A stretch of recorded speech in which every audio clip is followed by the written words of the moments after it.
In time news TV के नाज़रीन को बड़ी खबर दे रहे हैं। जनरल कासिम सुलेमानी के कत्ल का बदला अस्करी तरीके से लेंगे।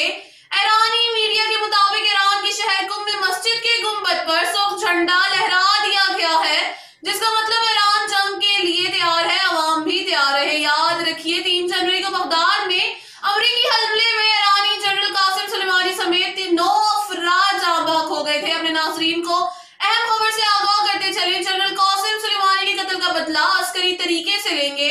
ईरानी मीडिया के मुताबिक ईरान के शहर कुम में मस्जिद के गुंबद पर सुर्ख झंडा लहरा दिया गया है, जिसका मतलब ईरान जंग के लिए तैयार है, अवाम भी तैयार रहे।